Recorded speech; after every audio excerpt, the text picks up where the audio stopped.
जय जय स्वामी समर्थ. भक्तांनो, मी आज तुम्हाला एक कथा सांगणार आहे, जे पाहून तुमच्या अंगावर शहारे येतील.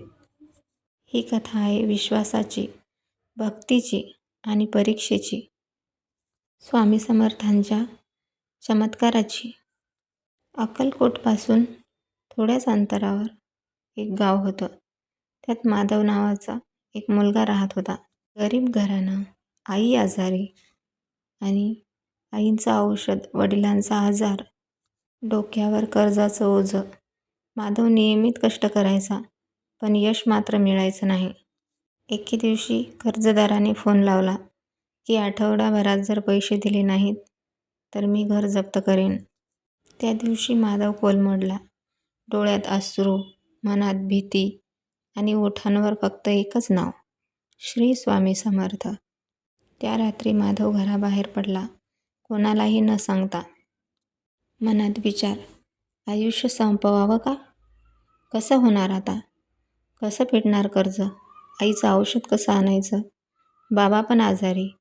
उद्या जर पैसे 8 दिवसात झाले नाही तर काय करायचं? अशा असंख्य प्रश्नांनी त्याला जसं हेरावून सोडलं होतं. रस्ता ओसाड, अंधार दाटलेला आणि त्याच्या मनात जसं प्रश्नांचं वादळ उठलं होतं. समोरून भरपूर असा वारा वाहत होता. या वादळ वाऱ्यासह त्याच्या मनाचं वादळही काही थांबत नव्हतं. तेवढ्यात अचानक आवाज आला. एक भरधाव गाडी माधवच्या दिशेने आली आणि माधवला धरून बाजूला फेकलं. त्याच क्षणी शेवटची हाक, स्वामी, मला वाचवा. क्षणात सगळं काही शांत झालं होतं. बाजूला एक व्यक्ती उभी होती. पांढरे शुभ्र कपडे असं त्याला जाणवलं. तेजस्वी चेहरा, डोळ्यात करुणा व आवाज गंभीर. माधव, घाबरू नकोस. तुझी वेळ अजून संपलेली नाही. तुझं आयुष्यही संपलेलं नाही. का घाबरतोस? माधव म्हणाला, तुम्ही कोण? घाबरत घाबरत. त्यावर तो साधू म्हणाला, सुन, तू ज्याचं नाव घेतलं तोच. क्षणात माधवच्या शरीरामध्ये उष्णता जाणवू लागली. जखमा भरू लागल्या आणि श्वास पूर्वीप्रमाणे सुरळीत चालू झाला. साधूंनी डोक्यावर हात ठेवला आणि एकच वाक्य बोलले, विश्वास ठेव, मी आहे. आणि क्षणात ते अदृश्य झाले.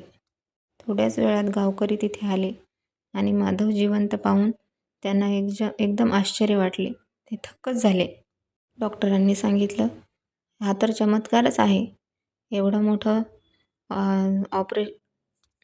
ॲक्सिडेंट झाल्यावर माणूस वाचणे अशक्यच. हा तर चमत्कारच आहे. पण माधवचं मन अस्वस्थ होतं. त्याला उत्तर पाहिजे होतं. तो दुसऱ्याच दिवशी स्वामी समर्थांच्या अक्कलकोटला गेला आणि महाराजांच्या मूर्तीसमोर जाऊन उभा राहिला. स्वामी समर्थांच्या मूर्तीकडे पाहिलं तर त्याचे हातपाय थरथर कापू लागले.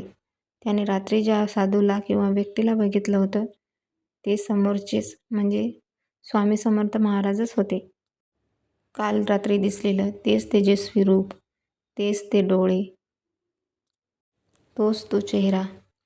हे पाहून त्याला खूप गहिवरून आलं. डोळ्यामध्ये अश्रू उभे राहिले आणि तो जोरात रडत म्हणाला, स्वामी समर्थ, तुम्हीच होता ना? तुम्हीच आले होता ना माझ्या मदतीला? हो, तुम्हीच होतात. आले ना तुम्ही माझ्या मदतीला? धावून आले महाराज. त्या दिवसापासून त्याची सर्व संकटे दूर पळाली. घरची परिस्थिती चांगली झाली. काम मिळालं, कर्ज फिटलं, वडील बरे झाले आणि कर्जाचाही बोजा कमी झाला. पण सगळ्यात मोठा बदल झाला तो माधवच्या मनात. त्याच्या मनात स्वामीबद्दल खूप आस्था, श्रद्धा आणि विश्वास तयार झाला. अगदी मनापासून तो स्वामी भक्त झाला. तो म्हणत होता, संकट येत होती आणि येतीलही, पण मला भीती वाटत नाही, कारण मला विश्वास आहे की स्वामी माऊली माझ्या पाठीशी आहेत. मित्रांनो, स्वामी समर्थ ही फक्त मूर्ती नाही. ते चालतात, बोलतात आणि भक्ताच्या हाकेला धावून येतात. जर आपण मनापासून त्यांना बोलावले तर त्याला यावंच लागतं. त्यासाठी लागतो तो फक्त निखळ विश्वास. आज जर तुम्ही कोणत्या संकटात असाल तर मनातून म्हणा, स्वामी महाराज, माऊली, सर्व काही तुमच्यावरच. स्वामी समर्थ. जय जय स्वामी समर्थ. व्हिडिओ आवडल्यास चॅनलला लाईक करा, शेअर करा आणि सबस्क्राईब करा. आणि हो, तुम्हाला हा अनुभव कसा वाटला किंवा तुमचा स्वतःचा काही अनुभव असेल तो कमेंट बॉक्समध्ये नक्की कमेंट करून सांगा. आणि कमेंटमध्ये लिहायला विसरू नका, श्री स्वामी समर्थ. तर भेटूया अशा एका नवीन कथेसह, नवीन अनुभवासह. तोपर्यंत श्री स्वामी समर्थ. श्री गुरुदेव दत्त.